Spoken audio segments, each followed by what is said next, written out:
तो दोस्तों आज का हमारा ब्लॉग बहुत ही ज़्यादा इंटरेस्टिंग है, बहुत ही ज़्यादा इमोशनल है। और इसको सुनने के बाद आपकी तो समझ लीजिए कि आत्मा जो है अंदर से इतना रोएगी, इतना मतलब इतना इमोशनल है, इतना भावुक है दोस्तों। और अच्छा लगे तो लाइक शेयर कमेंट जरूर करिएगा। दिल को छू जाने वाला दोस्तों ब्लॉग है। ये ब्लॉग है दोस्तों एक अनाथ बेटे का है, जो उसकी माँ जो है अनाथ आश्रम से गोद लेती है। और उस बेटे ने बेटे का फ़र्ज़ ना निभा के माँ के साथ ऐसा दुष्व्यवहार किया कि जो आप सोचने पे मजबूर हो जाएंगे। माँ बेटे के रिश्ते को शर्मसार कर दिया। और देर ना करते हुए अब हम आगे बढ़ते हैं। जाहिर सी बात है, कोई भी अगर माँ अगर बेटे को अनाथ उससे गोद लेती है तो जाहिर सी बात है कोई खुशी से नहीं लेता है दोस्तों। जब बहुत बड़ी भगवान कमी कर देते हैं, आशा किरण नहीं रहती है, बहुत आदमी कोशिश करता है, औरतें कोशिश करती हैं, जब नहीं वो होता है तब मजबूरन भगवान के आगे आदमी हाथ फैलाता है, झोली फैलाता है कि कम से कम भगवान कुछ दे दें। तो फिर भी नहीं देते हैं तो मजबूरी में अनाथ आश्रम से मतलब गोद लिया जाता है। और वो बच्चा एहसान मानने के बावजूद करने कम से कम माँ को अगर ऐसा रिश्ते को शर्मसार करे, सोचने पर मजबूर आदमी हो ही जाता है। लेकिन माँ तो माँ होती है और बेटा तो बेटा होता है। अपना अगर बेटा हो, पैदा किया हो, तो कुछ कम से कम दर्द समझता है। अगर मान लीजिए कोई अगर गोद लेता है, अगर वो ऐसा करे तो सोचने पे मजबूर हो जाता है। रिश्ते को शर्मसार कर दिया, वैसी कहानी है दोस्तों। देर न करते हुए हम आपको बता रहे हैं। तो एक जोड़ा रहता है, दंपत रहते हैं, हस्बैंड वाइफ रहते हैं। तो उनको बच्चा नहीं होता है, बच्चा नहीं होता है तो जाहिर सी बात है बहुत साल हो जाता है, 10-12 साल हो जाता है। तो वो लोग सोचते हैं, पटना बिहार की कहानी है दोस्तों, तो सोचते हैं कि चलो गोद ले लेते हैं बच्चे को। जाहिर सी बात है कोई भी जब थक जाता है तो आदमी यही करता है। तो कहते हैं चलो गोद ले लेते हैं बच्चे को। फिर गोद लेते हैं तो वहाँ जाते हैं अनाथ आश्रम में, तो बहुत ज़्यादा लिखा पढ़ी होता है, बहुत कार्रवाई होती है दोस्तों। ऐसे तो कोई देता नहीं है तो बहुत फिर वहाँ पे जो ट्रस्टी रहती हैं, जो बच्चे को गोद देती हैं, तो वो बोल रही हैं कि इसमें से देख लीजिए कोई बच्चा अगर अच्छा लगे, जैसा कि होता है। तो वहाँ पर एक लड़का खेल रहा था, तो उसके हस्बैंड को बहुत अच्छा लगा। हस्बैंड को जब अच्छा लगा तो बोले कि यही बच्चा हमें दे दीजिए, इसी को पाल पोस कर हम अपना बड़ा करेंगे, अपने बुढ़ापे का लाठी का सहारा बनाएंगे। जैसा कि सब कोई सोचता है कि अगर लड़का रहेगा तो कम से कम सहारा रहेगा, हम लोग को तार देगा, पूरा घर का देख रेख करेगा, जैसा सब कोई सोचता है वैसे ये भी दंपत सोचे तो कुछ गलत नहीं किए दोस्तों। लेकिन आगे चल के ऐसा कहा जाता पूत कपूत निकलेगा, कोई नहीं जानता है। तो फिर वही दोस्तों, फिर ट्रस्टी बोलती हैं कि इनके जो लड़का आप लोग ले रहे हैं तो इसको अनाथ आश्रम के दरवाजे के बाहर जो है इसके माँ बाप ने इसको छोड़ गए हैं। लेकिन पता नहीं है, बिना लिखे मतलब बिना कार्रवाई के अगर कोई छोड़ जाता है तो कब ले जाए कोई जानता नहीं। तो वो बोला कि इनके माँ बाप कब आ जाएं इसको लेने के लिए। आप इसको ले तो जा रहे हैं लेकिन इसकी गारंटी नहीं कब इसके माँ बाप आ जाएं।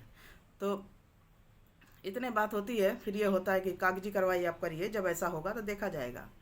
तो फिर वो दंपत जोड़ा अपने घर चले आते हैं। और भगवान को कुछ और मंजूर था। एक तो इसे खुशी नहीं थी इनके पास बेटे की, और भगवान कहते हैं जब दुखी रहता है इंसान तो और दुखों का पहाड़ तोड़ देते हैं। तो खुदा फिर दूसरे दिन क्या होता है, भगवान ऐसा मतलब उस औरत को चोट मारते हैं कि उसके पति का देहांत हो जाता है। अब वो तो दुखों के उसमें ऐसा डूब जाती है, ऐसा डूब जाती है। लेकिन कहते हैं ना कि अगर खुद से अगर उठने की कोशिश ना करिए तो कोई उठाने के लिए नहीं आता है। खुद से अगर दुख से निकलने की भी कोशिश ना करिए तो कोई ये नहीं कहता है कि आगे बढ़िए, दुख से निकलिए, हम आपके साथ हैं। तो इसके लिए खुद आदमी को आगे बढ़ना पड़ता है, हिम्मत करना पड़ता है। और जहाँ तक दोस्तों औरतें हिम्मत कर ले जाती हैं, आदमी तो टूट जाते हैं। और जैसा कि इस बेचारी के साथ हुआ, तो ये फिर हिम्मत बांधती है, फिर सोचती है कि हमारे हस्बैंड जिस लड़के को पसंद किए थे अनाथ आश्रम में, तो चलो उसी को ही हम अपना सहारा बनाते हैं। तो उसने अगर ऐसा सोचा दोस्तों, उसने गलत नहीं किया। लेकिन लड़के के दिमाग में देखिए अभी क्या है, अभी हम आपको पूरा बताएंगे, आप लोग सुनिएगा, आपकी आंखों से आंसू आ जाएगा दोस्तों। फिर वो पति जो उसका जब ख़त्म हो जाता है तो लड़के को गोद लेने जाती है, तो वहाँ फिर वही कार्रवाई होता है। तो वहाँ की मैडम बोलती हैं कि इसको ले तो जा रही हैं, लेकिन ये लिख के जाइएगा कि कभी इनके माँ बाप आ गए तो उस लड़के को फिर आपको अनाथ आश्रम में छोड़ना पड़ेगा। लेकिन बहुत बड़ा करेजा रख के दिल पर लड़के को लेके घर पे आती है। दिन ऐसे बीतते जाते हैं दोस्तों। माँ बेटे का प्यार कभी माँ एहसास करने नहीं देती है कि हम इसको अनाथ आश्रम से लेके आएँ। और बेटे को भी कभी एहसास नहीं होता है, क्योंकि हर चीज़ से वो संपन्न कर देती है। जाहिर सी बात है एहसास करने के लिए थोड़ा ना कोई ले जाता है। जाहिर सी बात है आदमी सब सोचता है कि हमारा एक सहारा हो जाए। जैसा भगवान उसका सहारा छीन ले, उसके पति को ले लिए तो ज़रूरी सहारा चाहिए था। तो फिर वो गई, वही लड़का लेके आई। ऐसे दिन पे दिन बीतता गया, पढ़ाती गई, लिखाती गई, बड़ा हो गया, मतलब सब कुछ हो गया, समझ भी रहा था, घर द्वार सब कुछ वो औरत बना ली थी। फिर एक समय आता है जैसे सबका होता है, तो वो भी अपने बेटे की शादी करती है। अपने बेटे की दोस्तों शादी करती है। शादी करने के बाद दुल्हन आती है, बहू आती है। सबके अरमान होते हैं कि बहू आएगी तो हमारी सेवा करेगी। बेटा, जैसा कि आप लोग जानते हैं कि बहू आई नहीं, बहू अगर अच्छी मिल गई तब तो जीवन धन्य हो जाता है, नहीं तो बस समझ लीजिए जैसा कि सबके साथ आजकल हो रहा है वैसा उसके साथ भी हुआ।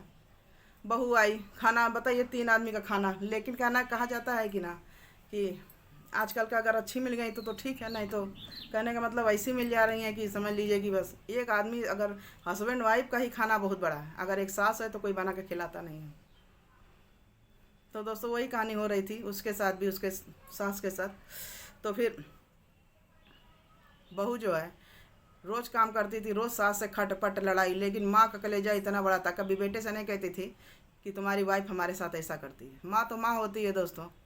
माँ अगर इतना बड़ा कलेजा ना लेती तो एक अनाथ आश्रम के बच्चे को मतलब पाल पोस कर अपने कलेजो अपने अपने से बदतर नहीं करती, कभी एहसास भी नहीं करने दी थी। तो ये लोग क्या जानेंगे।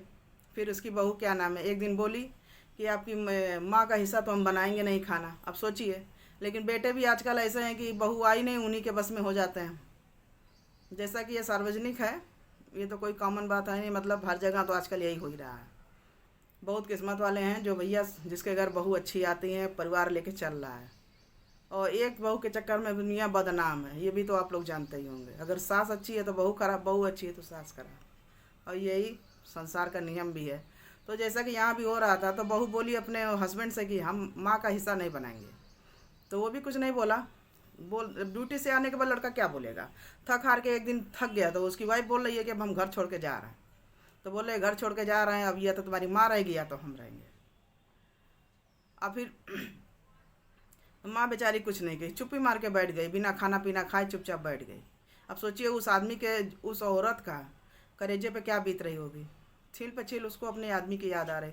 किसी का भी होगा, अपने बेटे को पाल पोस का सहारा बनाया, अगर कोई ऐसा बोले तो ज़रूर है, दिल पे चोट तो लगती है कि जिसको हम पाल पोस के 20 साल से इतना बड़ा करें, मतलब 30 साल, आज वही है, मतलब सोचो कि हमको बेसहारा कर दे। फिर वो लड़का अपनी माँ को कुछ बताता नहीं है, बस कहता है माँ कपड़ा वपड़ा पैक करो, चलो तुमको एक जगह ले चलते हैं। तो माँ को पता नहीं क्यों दोस्तों पहले से ही वो हो गया था कि लड़का हमको ले जाके कहीं ऐसा तो नहीं हमको अनाथ आश्रम डाला है। फिर इसको 30 साल पहले की कहानी याद आई। अब सोचिए उस औरत के दिल पर क्या चोट बीत रही होगी सुन के। तो फिर और माँ भी क्या करती, सारा कुछ था नहीं, लड़के को बड़ा कर दिया, घर द्वार सब हो गया, बहू बेटे वाले हो गए। तब ये भी सोची कि चलो अब जैसे दिन बीत जाए भगवान के सहारे। तो फिर बेचारी सब अपना पैक करती है, कपड़ा लत्ता पैक कर लेती है, फिर चली जाती है। तो वो जैसे जाती है अनाथ आश्रम के सामने की जैसे गाड़ी रुकती है, तो उसको वही सब सीन याद आ रहा था 30 साल पहले के, कैसे मेरे पति यहाँ पर आए थे, इस बच्चे को गोद लिए थे, सब कुछ था, और आज इसी बेटे ने हमें वहीं पे ला के खड़ा कर दिया और बताया भी नहीं। सोचिए कितनी बड़ी बात है। घर पे अगर बता देता कि माँ आपको हम अनाथ आश्रम ले जा रहे हैं, तो एक बार मतलब औरत को बुरा नहीं लगता, लेकिन माँ को, लेकिन उस समय अचानक लेकर आ गया। ऐसे सोचिए अगर बेटा कहीं भी ले जाता, कहीं भी खंते में फेंक देता, कहीं भी करते, माँ क्या जानती, धोखा ही तो था उसके माँ के साथ। तो ऐसे इसके लड़के ने बोला कि माँ यहाँ पर बैठो और अभी हम आ रहे हैं, तुम्हारे लिए खाना वाना लेने जा रहे हैं और कागजी कार्रवाई वाई करके हम आ रहे हैं। तो बेटा ऐसे कागजी कार्रवाई सब पूरा कर रहा था, माँ वहाँ बैठी थी। तो जब माँ 30 साल पहले जब अपने लड़के को गोद लेने आई थी, तो वहीं पर एक ठो गार्ड भैया थे, सिक्योरिटी गार्ड। तो सिक्योरिटी गार्ड मिलते ही पहचान गए कि बहन जी आप वही हैं ना, आपका बच्चा कहाँ है। जाहिर सी बात है, छोटा जब कोई रहता है, बड़ा की देखने की लालसा तो होती है कि बड़ा कैसे है। लेकिन माँ का दिल इतना बड़ा दोस्तों, वो एक बार भी नहीं कहती है कि हमारा बेटा यही है। वो ये बोलती है कि हमारा बेटा 30 साल का बहुत बड़ा हो गया, बहुत बड़ा इंसान हो गया है और बहुत अच्छा है। हमारा बेटा ऐसा भगवान दुनिया में सबको बेटा दे, इतना मतलब दिल से दुआ माँ के तो होते ही है दोस्तों। लड़का अगर कुपूत निकल जाए, लेकिन माँ का जैसा कुमाता कभी नहीं हो सकती।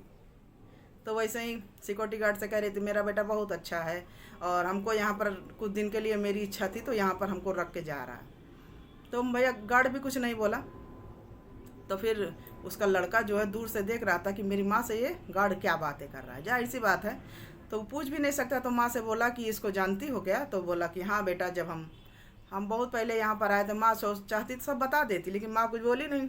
तो फिर क्या नाम है, जाता है लड़का उसका गाड़ी में से सब कागज वगैरह निकाल रहा था, सब कुछ कर रहा था। तो इत्तेफाक से गार्ड वहाँ पहुँचता है, गार्ड को बुलाता है कि भैया यहाँ पर आइए, आप इस औरत को कैसे जानते हैं?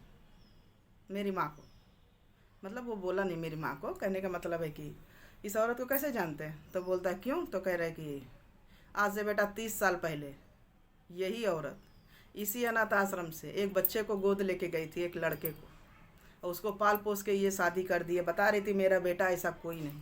अब इतने बात सुनने में उसके बेटे को समझ लिए जी पे इतनी तेज धक्का लगी कि जिस माँ को हम अनाथ आश्रम छोड़ के आए,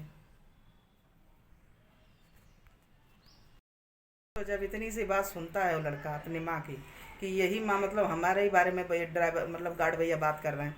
अब इतने बात सुनने के बाद उस लड़के को समझ लीजिए इतना दर्द होता है, इतना चोट लगती है कि बताइए, जो माँ हमको अपने बेटे से ज़्यादा मतलब प्यार की, आज मैं उसको ही अनाथ आश्रम छोड़ने आया। बताओ, हमारे जैसा लड़का भगवान किसी को ना दे। इतना मतलब उसको इतना हर्ट हुआ ये बात सुनने के बाद। फिर इसके बाद क्या दोस्तों, आपको लगता है कि अपने माँ को कोई छोड़ देगा? फिर वो बेटा को क्या नाम है, खून के आंसू आने लगा, फिर वो क्या किया, माँ को फिर ऐसा का तुरंत सामान वामान पैक करके फिर अपने घर लेके गया। माँ समझ नहीं पाई ऐसा क्यों कर रहा है। घर पे गया, माँ को लपेट के खूब रोया कि माँ हमसे गलती हो गई, बहुत ज़्यादा गलती हो गई, भगवान हमारे जैसा बेटा किसी को ना दे। फिर दोस्तों बहू बोलने लगी कि ये आखिर इसको छोड़ने गया अनाथ आश्रम, फिर कैसे ले आया, रो क्यों रहा? तो फिर अपने वाइफ को एक तमाचा मारा कि जिस माँ की हम लोग को पूजा करनी चाहिए कि, और उस माँ को तुम्हारे वजह से हम अनाथ आश्रम छोड़ने जा रहे हैं। हम लोग जैसे बेटा बहू भगवान किसी को ना दें, और ऐसी माँ हम कहते हैं हर को दें। उस दिन वो अपने पति को याद करके इतना रो रही थी। जाहिर सी बात है, कोई भी दोस्तों और मतलब इतना मतलब किसी के साथ ये हो सकता है, ऐसा नहीं उसी के साथ हुआ। कॉमनली आजकल दुनिया में हर जगह ये हो ही रहा है। अगर खुद पैदा करो तो कष्ट नहीं होता है, अगर किसी के बच्चे को पाल के ऐसा करिए और करता है तो दुख तो होता ही है, जैसा कि इस औरत के साथ हुआ। जैसा कि दोस्तों आजकल कॉमनली हो ही रहा है कि शादी वगैरह करिए, बहुत अरमान से बहू लेके आइए, और ज़्यादातर दुनिया में यही हो ही रहा है। और छोटा सा हम ब्लॉग बनाए थे, दिल को छू जाने वाली कहानी। तो इसके बाद क्या आपको लगता है कि बेटा बहू माँ को स्वीकारेंगे? नहीं। इसके बाद समझ लीजिए देवी के तरीके पूजी जा रही थी वो माँ। फिर कभी उनको ये एहसास नहीं हुआ। बेटा ये बोला कि हम सौतेले थे ना, हम अनाथ आश्रम से लेके आई थी तुम ना, लेकिन कभी हमको एहसास नहीं होने दी गैरता। तो कोई माँ लेके आएगी गैर कौन एहसास करने के लिए? कही थी तुम बेटा मेरे अपने से ही बढ़ के हो, तुम्हें मैं अपने सहारे के लिए लेके आई थी, तुम्हें तो हमें ही घर से बेसहारा कर दिया। तो अब ये बात बोला तो माँ मुझे ऐसा बोल के शर्मिंदा ना करो।